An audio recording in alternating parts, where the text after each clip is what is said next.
سبب اور مسبب ایک فنکشن ہے، توکل ایک جنرل ٹرینڈ ہے۔ توکل کیا ہوا؟ جنرل ٹرینڈ ہے کہ اللہ توکل ہم جا رہے ہیں، اور ایک مزاج کا نام ہے۔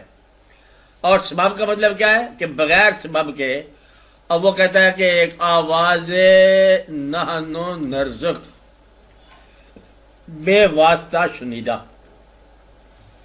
اب یہ مصرع ہو گیا، آواز نحن نرزق بے واسطہ شنیدہ۔ نحن نرزق کا معنی ہم رزق دیتے ہیں۔ یہ آواز ان لوگوں کو اپنے دسترخوان پر آواز آتی ہے کہ ہم رزق دیتے ہیں، ہم تمہیں رزق دیتے ہیں۔ اب مطلب درمیان میں وہ فنکشن نہیں آپ دیکھ رہے کہ آپ نے پیسہ دیا، وہ آدمی لایا سبزی، آپ گئے اور آپ آئے اور باورچی کو کی تنخواہ بھی آپ نے دینا ہے نا۔ آواز نحن نرزق، ہم رزق دینے والے ہیں۔ اگر آپ کو اپنے کھانے میں رزق دینے والے، چلو روز کی بات چھوڑو، آج آپ نے کو پکایا، پتہ نہیں بلال نے پکایا کہ کسی نے پکایا، ہمیں تو آج ملا اللہ کا رزق۔ ہمیشہ ایسا ملتا، گھر میں بھی ایسا ملتا۔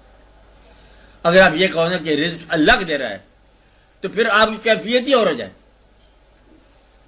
آپ بات سمجھ رہے؟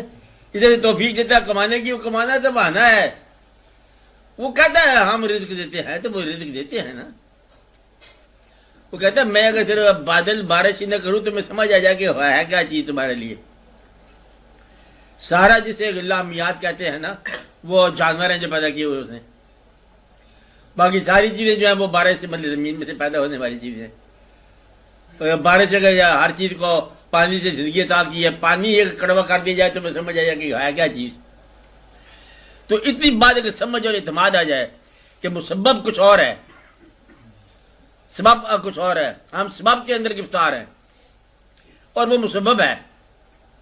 مسبب سے کبھی رابطہ کر لو تو آپ کو عالم اسباب یوں میز پر آپ کے سامنے تشریح کھلتی جائے گی۔